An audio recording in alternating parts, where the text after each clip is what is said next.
Hey everybody, welcome back to another Rambling Through Everyday Life with Fran and Angela. This is Fran. I am so thankful you guys are with us this week.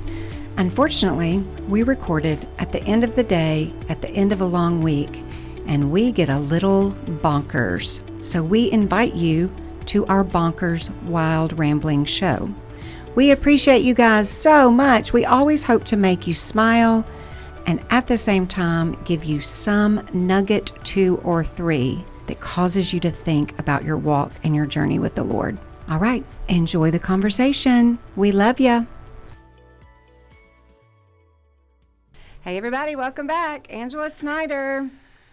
Hi. Hi. How are you today? I'm really great because I got to spend an afternoon with some wonderful people doing some really fun things. Aw, I love that. Right? Yeah. It's a great way to end the week. So one day this week I said, this is the best day ever because I did an adoption where this stepfather adopted all 6 of his stepchildren. 5 of them were under 18 years old. He is such a hero, such a sweet God story. So I thought, this is the best day ever. Because, last week we did nothing because of the snow. Yeah, y'all all remember that, right? We came back this week, and it's like, buckle up, hang on. Everybody's losing their minds. What is happening? I haven't watched Beverly Hills Housewives. Hadn't done that. No time for anything like that. No, but I've made people watch Fool Me Once, and we've all talked about it. So I'm happy that I accomplished that. Well, if you are listening and you have watched Fool Me Once because Fran recommended it, we need to hear from you. I have not had an opportunity yet. Well, because it's 10 episodes, Angela, that I watched in a matter of 2 days. So what else were you going to do? No, yeah. We were grounded. Yeah. But then yesterday I got to reconnect with a friend who had some really happy, unexpected news. And then today I was in this full afternoon training that at first I was like, what in the world? But our state director from FCA, Robert Green, and our area West Tennessee guy came, and they did leadership board training. I love that. And in my manual, I sent you a picture of it because one of the first things I saw was the verse that you referenced on the last podcast. And now Psalm I can't remember. 78, 72 maybe, that David led with integrity of heart and skillful hands. It's so fun when your worlds collide. It's so fun when we are sitting in Scripture, talking about Scripture. Sorry, Dr. Dub, if I just butchered that address, but I know it's Psalm 77, 78, 72, something like that. We're in the neighborhood. It's in the Bible. It is a psalm.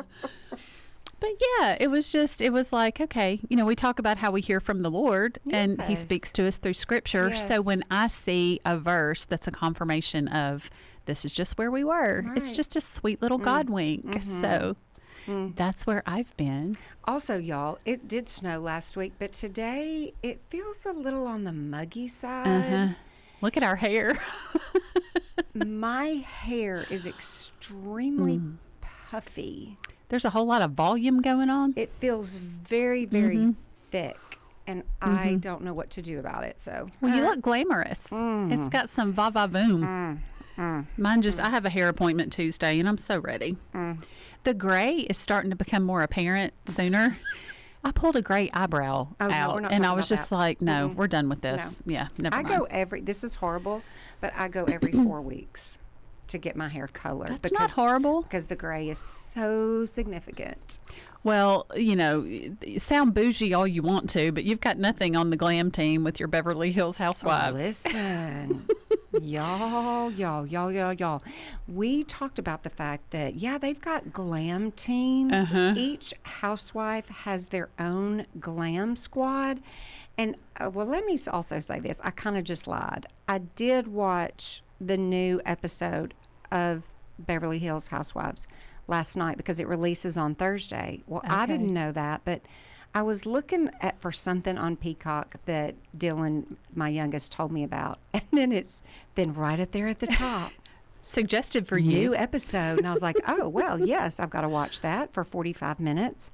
And so they were going to Spain. This most recent episode, all these girls were going to Spain. I don't know why they were going to Spain, but they went to Spain.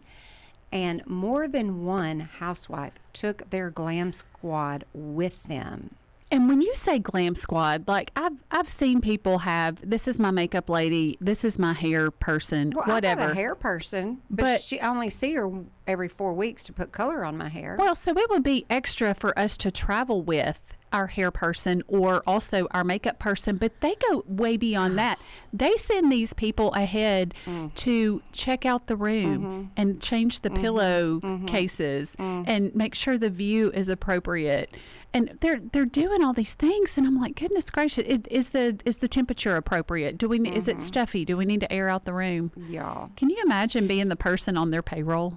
There's no telling what the pillowcase changer person makes. For real. And one of the girls last night, I forgot, she didn't have a glam squad person go with her, but she has a house manager.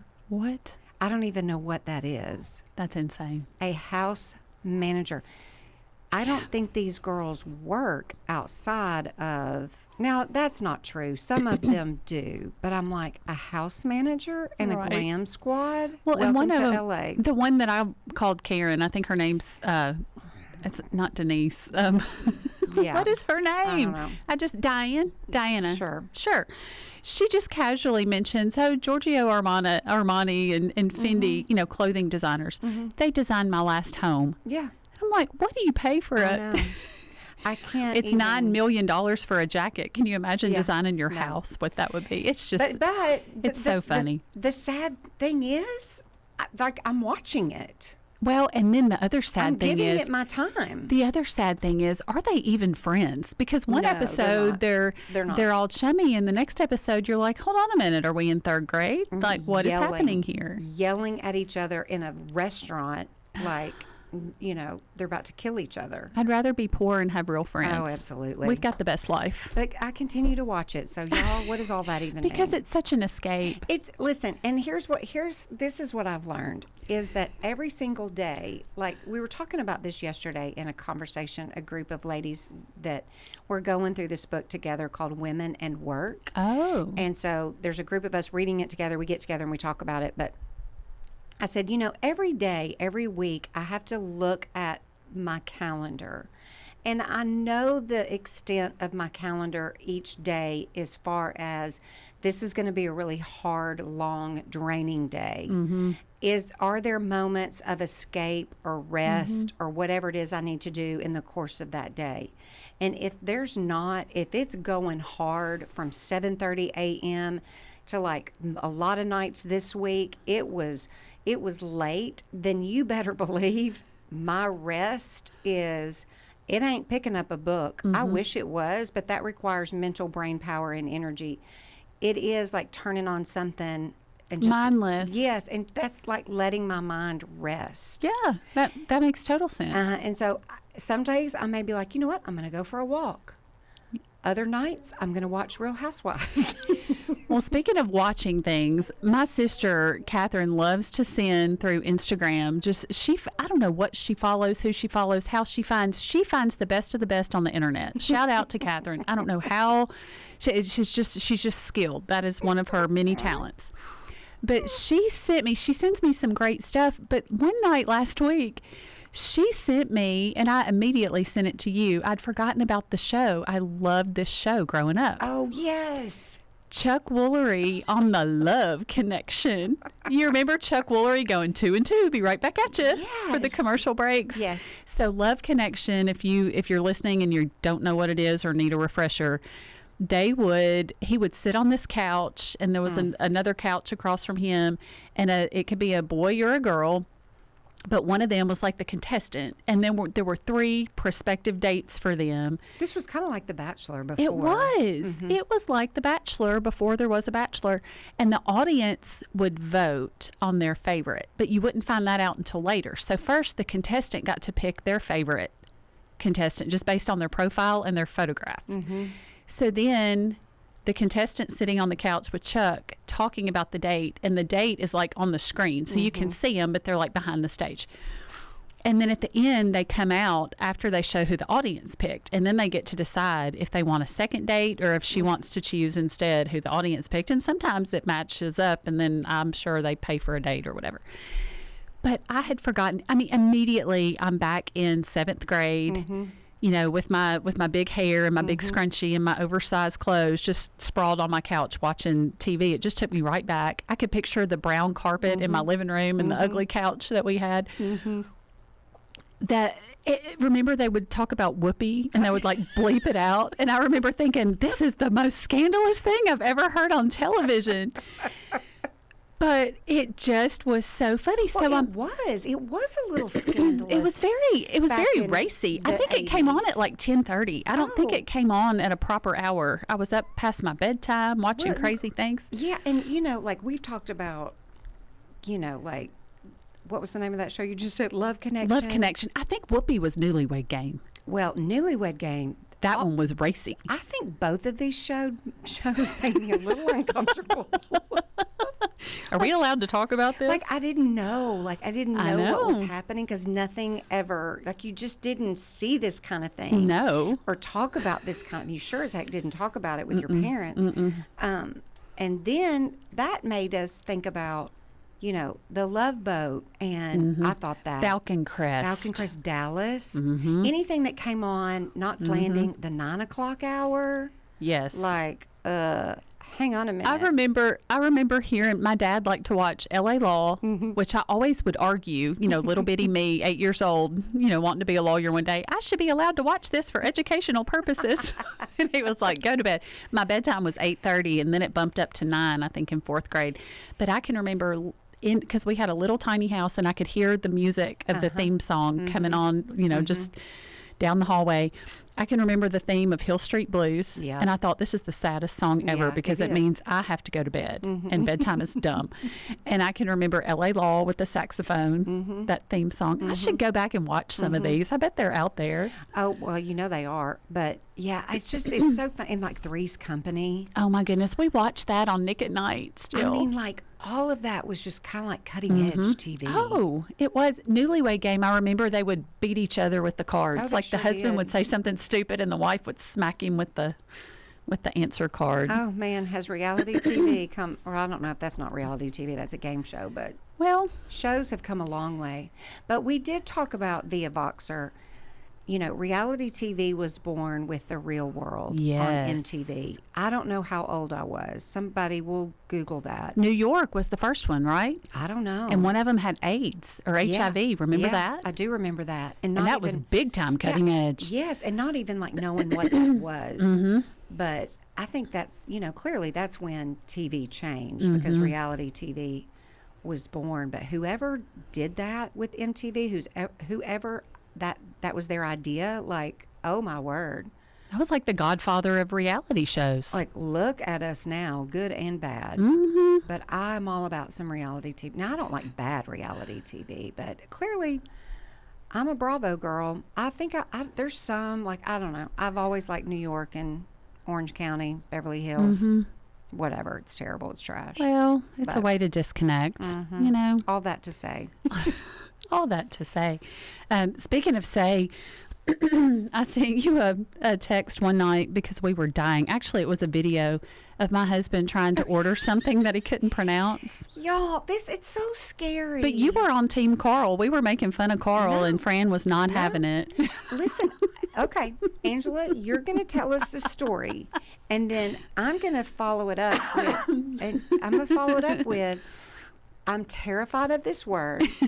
I probably want to order it, but I'm scared to order it because I'm scared I'm going to call it the wrong thing, and we need to respell it to where it's not scary. I wonder where this word is from. I don't know. What is the origin of this word? Because it does not make good, common, proper English sense. Okay, spell the word. Spell it for us. Okay. The word is spelled. Then I'm going to tell y'all another story. So Just don't let me forget, because it's going to require spelling. I want to hear from y'all. Like, what are the words that make you laugh and you're like, I know I didn't say that right? Or you mispronounced it in a place where you're just like, oh my God, I can't believe I just mispronounced that word. Okay. Like the people that say Walmarts. Yeah, no. Please don't do that. Please don't do that. Okay. This word is spelled A-C-A-I. I've already got anxiety. It's just a 4-letter word. A 4-letter word. A-C-A-I. A-I. So we went to Tropical Smoothie, and Cole wanted a smoothie, and he wanted one This of word. these. This word. They have a bowl that's like a smoothie bowl with this, with fruit. It's fabulous. But you have to overcome the hurdle of saying it to the worker over the speaker. So my husband says, I need an acai bowl. Ding, ding, ding. That is incorrect. And Cole and I got so tickled because either the woman couldn't understand him, didn't know what he intended to say, couldn't tell he was mispronouncing, or just truly could not hear. But this exchange went back and forth. So at least 2 or 3 times Carl is saying, I said I need an acai bowl. Cole and I are dying. I had tears falling down my face because we just kept getting so tickled. So then we pull up to the window and he's like, what? What is wrong? What did I say? And Cole said, it's not sushi. Yeah, no, it's not. It's a smoothie. It's a smoothie And bowl. Carl said, then how do you say it? And I even pulled up the thing on Google where they say it for you. And it's pronounced acai. And Carl kept saying, that's what I said. Acai. Acai. We're like, no. Which we have a restaurant in town Yes. that is called Asahi. And that's why Cole and I got so tickled. Yes. Because we eat there probably And once a week. That is a sushi restaurant in town Yes. called Asahi. These are 2 different things, It is people. sushi, hibachi, acai. Asahi. This is smoothie acai. Acai. And it's got a little squiggly line somewhere involved in the spelling. So then we get up to the window, and this precious little, might have been 15, 16 years old. She was so young and looked terrified. And she said, sir, are you the one that ordered the acai bowl? Yes. And then Cole is dying. And then she's like, I'm sorry, is something wrong? And then we're trying to not make her think we're making fun of her. We are trying to prove the point that we're only mocking Carl. But anyway.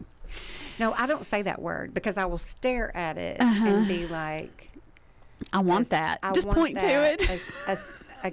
and then sometimes, like early on, I was like, is it a K sound? Why is it spelled that way? It's a horrible word. It needs to be respelled. If you could respell it, how do we respell it, Angela? It is a travesty to the English language. It should be A-H.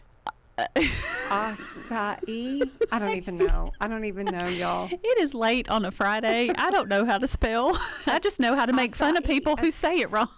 I hate it. It just needs So basically, we bullied my husband very shortly after his surgery. He's fine. Well, we would share the video with you all, but it may have a word in it that we don't feel comfortable sharing. Yeah, it was a lot. Carl, he did go to his post-op checkup. He's fine. Thank y'all for those who have checked on him. He had his hernia surgery 2 weeks ago.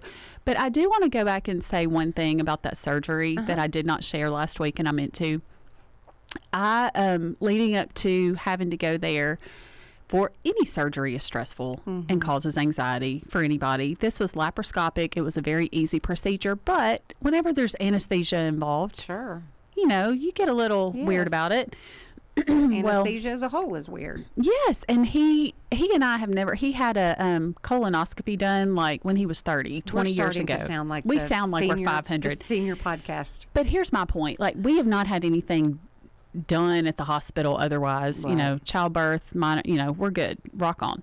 So what is part of our story for both of us is both of our daddies died at that hospital.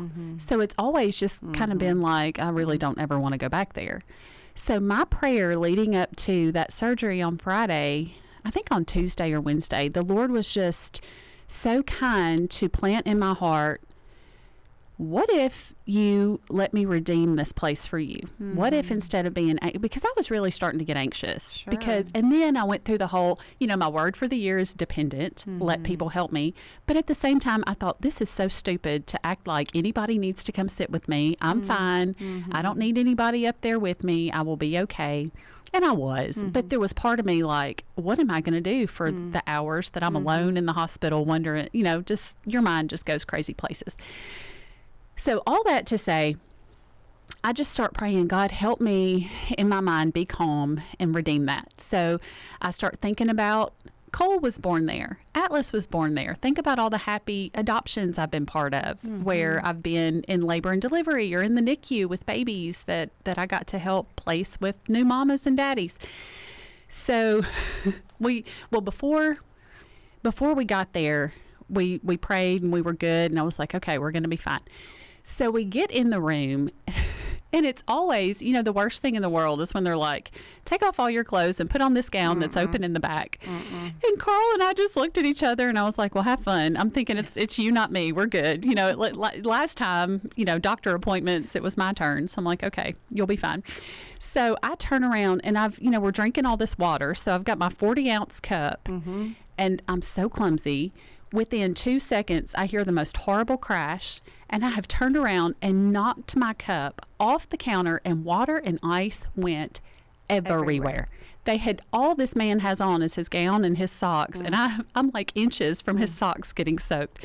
So I grabbed every paper towel that was in that. I stripped that whole dispenser and go lunging for his feet to keep his socks like they can't get him another pair of socks. We are so Lucille Ball in this hospital room. So I'm cleaning all that up, and then this nurse comes in, and you can tell she's fun, fiery little redhead. She's cutting up. We're having fun. Precious Jessica Smith in my Fellowship University group. She works at the hospital. She came and hung out with us, and before long I was like, you know what? We are happy. We are laughing. Jessica prayed the most beautiful prayer over him. Earlier that morning, I had run into Debbie Curry, who, if you're listening and you know Debbie, she is everybody's favorite spiritual godmother, if you have her in your life. It was just such a sweet, kind day. Yeah. And then that morning, this is another fun reason to journal. The beginning of the year, probably in that first podcast we did, I probably referenced this, but when I chose the word dependent, I also chose the verse that the Lord will keep your mind in perfect peace when you are depending on him because you can trust in him. That was the verse of the day in my journal the morning of his surgery. Oh, wow. So the Lord literally took me right back to where I started January 1 and said, you can trust me. Just let your mind be fixed on me. You can depend on me. It's going to be okay. I'm with you. The kindness of the Lord. It just blew my mind. It's so precious. And I was reflecting back on that this week, and I thought, I've got to mention that on this podcast because it just walked me back through, I will help you. Yeah. So anyway. Would you like for me to tell you a story of a time where I've used a word very incorrectly? 100% yes. This was I was leading one of my very first Bible studies. Oh my God, this has been so long ago. I mean, if I had to guess, I'm going to say probably 20 years ago. Okay? Because I can gauge where I was based on my youngest child's age. So let's say 2004, Dylan would have been around 4. I was leading Bible studies for the very first time. Didn't really know what I was doing. Do you remember the study? I remember it being a Beth Moore study. Okay. Like, let's just, jump right on in, people. That's not hard. Yeah, that's not hard at all. I had done Experiencing God with a group of ladies and apparently thought a Beth Moore study, I could handle that. And I'm so thankful that that's where I began to cut my teeth on Bible study. But I'm in a group. I remember our table was set up in a U-shaped fashion. Now, let me remind you all that when you've never done anything before, a lot of the time, if not most of the time, you're just figuring it out as you go and possibly faking it and acting like you know what you're doing when you have no idea what you're doing. And that works. And it works until you have to read something aloud and the word that you stumble upon when you're trying to act like you know what you're doing and you've got it all together and you're smart and you love the Lord and you can read sentences. I'm reading something out of the workbook. Just, and sometimes that in and of itself can be scary because all of a sudden you can't read when you can read just fine, That wasn't the case. I was reading just fine. And then all of a sudden, I hit a word. I'm going to spell it. You and I have talked about this, Angela. But I didn't even acknowledge the fact that I read it wrong, said it wrong. I just kept going and never went back to it to try to fix it. Which is probably the best way to do it. Well, I Tell guarantee you everybody else in the room was like, lady, that's not the right word. What was it? Okay, so I'm going to spell it. Okay. And I'm going to tell you, this isn't like the other acai. This is just a regular Joe word. Okay. There's no squiggly lines involved. Okay. It's just a regular Joe word. Also, at that time, I was in my early 30s, so that's young to me. It's very young. And yes. so I don't know that I used this word a whole lot. How big is this word? No, it's not much, Angela. It's not much at all. Okay, so the word is spelled. Here's the spelling of the word. Are y'all ready? E-P. I feel like I'm on Wheel of Fortune. And the script spelling bee. I'll take an E, please. Okay. E-P-I-T-O-M-E. Okay. E-P-I-T-O-M-E. I read that word exactly like it looks. Epitome. Epitome. Epitome. That is not a word. Sure it is. No, it's not. It's not a word. It's the epitome of epitome. Oh, it is the epitome of epitome. And you know how, like, when you're trying to fake it, and you know, like, am I supposed to know this word? Is that a word? I just decided to roll with it, and I'll never forget it. Nobody ever called me out on it. Isn't it interesting, though? I bet there's not much else you could remember as far as specific memory from that period of time. I don't remember anything, but I remember that. I can remember very vividly, and I'd forgotten about it till you started sharing this, being in the courtroom, trying so hard to muster up all the confidence and look like the best lawyer that ever lawyered. And I was actually advocating for a child whose parents disagreed on the type of school that they should attend. And I was advocating for a new form of school that starts with an M. Oh, okay. And everybody else in the family wanted the child in a different school. I don't even remember because nobody said it wrong, so who cares? And Chancellor Butler was our judge, and I thought that man he's still alive. Still think he walks on water. He's one of my ultimate heroes and role models. And I looked him square in the face and said, I believe this child needs to be in Montessori school. And then I remember thinking, what? but then I was like, well, Montessori, like a rotisserie chicken. And I just squared my shoulders and smiled at him. And he just shook his head. And I marched right back to my chair. And I just thought, did I just say Montessori? Epitome, Montessori. I wish y'all could just come to court sometime and hear some of the horrible things. And now that I'm settled in, we don't get as embarrassed. But starting out, you just think, I'm going to die. My career is over. Yeah. I still remember that. Yeah. And it was probably 2005 or 2006. I was probably, not even 30 years old. But I say dumb things. I mean, we will all the time. Oh, I'm the queen of saying dumb things. But even like in depositions on the record, we'll be like, just strike that. I don't even know what that means. I'd like to walk around life and just say, could you just strike that? Could you just strike that? Roll that back. Roll that back. I did not say that. Well, let me just quickly tell also a story that's current. Yes. So let's not talk about 20 years ago, Angela. Let's talk about within the last 2 years. Even though if it happened now, you'll still remember it later because it was crazy. I've adopted this word as a word, and it's not a word. Okay. So about a couple of years ago, I had to type up a very long, lengthy, very important, serious email. Okay? I mean, it took me days to put this email together because I was being very careful, thoughtful. Like, I edited it, I reread it, like I had other people read it, the whole 9 yards. No, that's not true. I did not have anybody else read it because I knew that I couldn't do that because of the nature of the email. So why do we do this? Like, why do we send something and then we go back and read it? Like, you've already read it 94 times. Let me just pause and say, with my eyes, I've had to start voice texting because I can't see. But then for some reason, I go back and look at what I sent, and I sound like I'm insane or drunk. Or I'm 4 years old. And then I have to text that person and say, this is what I meant to send you. Yeah, it's something terrible. So I send the email. Like, I'd read it 9,400 times. It's been What did you do? I had edited it the whole 9 yards. Well, I'm notorious for this. My brain loves to take two words and combine them and make a word. You make contractions. And that word comes out of my mouth. It doesn't stay up in my brain. It comes out of my mouth, and I say the word. We should put them in Urban Dictionary. Oh, we should, all right. What did you do? It's kind of like when George Bush got known for strategery. Strategery. Will Ferrell made that famous. I will do that a lot. I just take two words and put them Smush together. them. You smush them Yes, together. I do. So I go back into my sent email and I read the email, and just as quick as anything, I see it.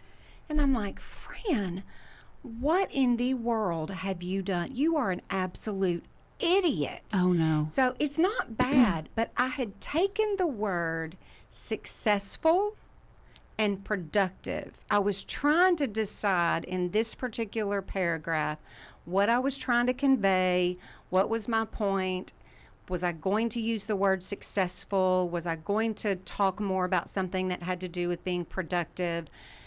I made up the word productful. Oh, no.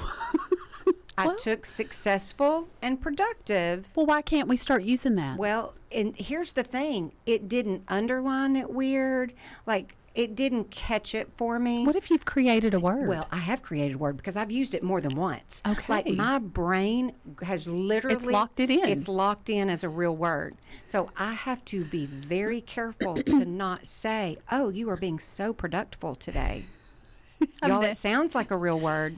I've never noticed, but now I will be listening for it. Oh, I have to stop and think when I'm typing anything. It's productive.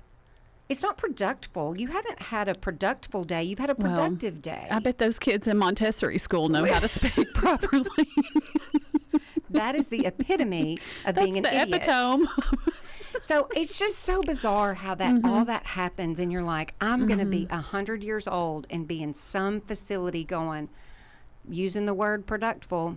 And that's okay. And that's okay. And the word epitome and Montessori, rotisserie, whatever. That's awesome. Okay. None of this was probably in our outline. You know, There's your entire podcast, y'all. Right. Okay, so a couple of episodes ago, we shared in stories my new shirt that I love so much that says you can't throw stones while washing feet. Yes. They have a new one. Where did we share where you get that No, from? but I want to because a few people asked me about it. It's called Dear Heart, DearHeart. All we've done is spell words on this podcast. Because it's this DEER. Which would make sense for the country girl. But Dear Heart, and they have a new one. We have this. Is this one worth releasing on Monday?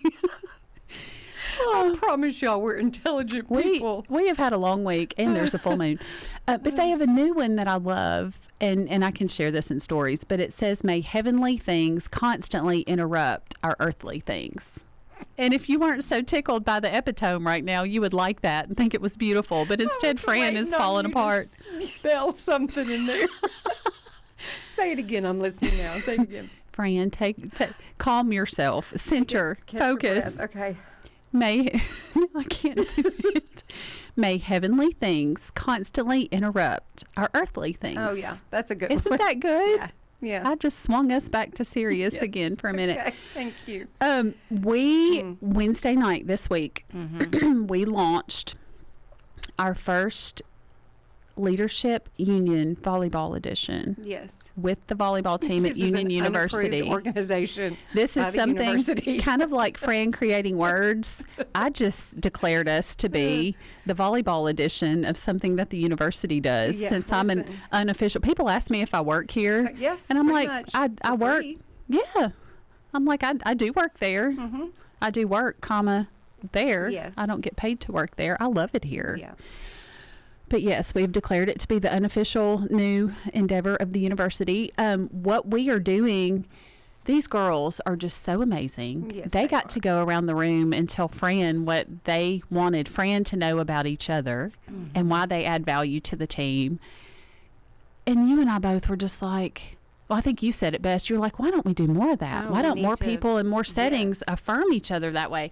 You know what? Let's just say this. I think every Well, I know it's not going to happen, but wouldn't it be nice if, like, when you're sitting in a meeting, you're sitting in some group context and just, like, don't go around the whole room, but just maybe the leader, hey, I got an idea. Maybe the leader that's facilitating the meeting starts off with some specific, not general praise, but specifically calling out something good that they saw in someone. And then the point is, y'all know that we like to cough when we get in the recording studio because for some reason It's our that's just what favorite. we do. But then you make it a habit. And so over the course of the year, all the times that you get together, you have called out something good in somebody. And I've shared about it on the podcast before because several years ago when I was headed with my pretty little typed up outline for my well-produced lesson for the volleyball team to kick off the year, I'm getting out of the car and the Lord's like, no, you don't need that. And y'all know nothing scares me more than not having my notes and my outline in front of me. And what the Holy Spirit put on my heart was to do exactly that with the team, and walls crumbled and it turned into a 4-hour beautiful event. But what you're doing is affirming we don't see ourselves the way God sees us or the way other people see us, and we miss things that need to be called out. So we did that with them. Today at my training, one of the leaders there had us go around the room and say who we were, how long we'd been on the board, our occupation, and then what we think we contribute to the board. I love that. And then he said, I wish we had more time for the people on the board to tell you where they see that show up and how you add value. And I think we'll do that at our next board meeting. But I had shared, the first time we did this, I'd shared it with Barry Cox, who's over FCA, and he had them do that with the Northside boys basketball team. And he said it was very awkward at first because it's boys. Well, and let me say this too. I think we should do this with the volleyball girls because what I have found with college students is it's really hard for them to give themselves a compliment. To simply say, I am good at, or my giftedness is this. We should do that this coming week. My skills are this. I heard a student today say out loud, it feels strange. I'm not comfortable in speaking these things out loud. And I'm like, well, first of all, I'm proud of you for being able to identify these good qualities, traits, characteristics, gifts, talents, skills. I'm very proud of you. Don't be ashamed or embarrassed about that because this is God-given talent that he has developed and grown in you. Like, that's good. I remember several years ago, Dr. Dub, telling me, Fran, you are a good leader. And I was like, bless you. Y'all were coughing, sneezing, spelling. He said, and I was like, bless you. Bless you. That was perfectly timed. Perfectly timed, everyone. But you know what? Like, it's just strange to, like, see yourself as something good. And then you feel extremely strange to say it out loud. Well, Barry said these boys at first were so hesitant, but he said once they embraced it, it was such a game changer. And he said the next time he came, they were like, hey, coach, can we do that thing again where people say things about us? And now they're asking for that. But even around the dinner table, this is something you can do with your family. You can do with whatever small group. But it's so simple. But, oh, my goodness, it makes a difference. And I do want us to do a follow-up with them this coming week and say, you tell me what makes you valuable on this team. Because you have it, and we don't need to be ashamed to say it out loud. That's so good. Okay. What else do you want to talk about as we wrap it up?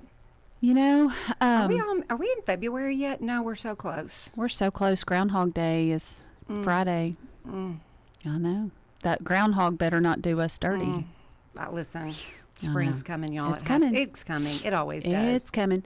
So, Rachel Mitchell has been on our podcast before. She's my beach body. Well, now it's body, not beach body, because nobody cares about a beach body.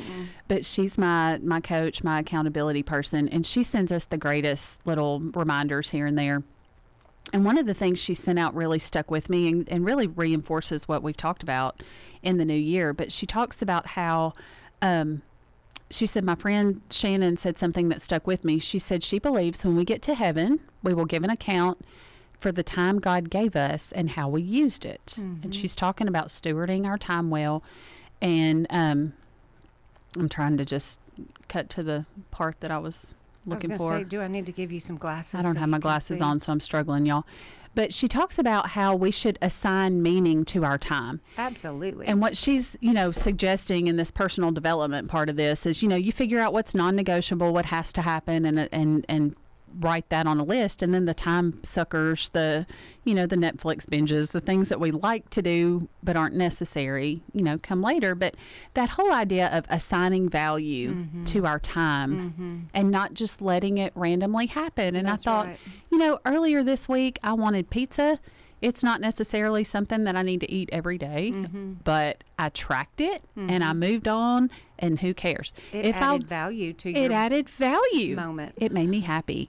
But I tracked it. I didn't feel guilty about it. I planned around it, and I moved on. If I want to watch, mindless television, I'm going to plan for it and move on. Same with social media, whatever. Where we get in trouble is when we look up and it's like, oh my goodness, 6 hours have gone by, or I've eaten 2 pizzas, or that took control over me instead of me being in charge and stewarding well. Yeah. So, Well, nobody wants to be careless with their time.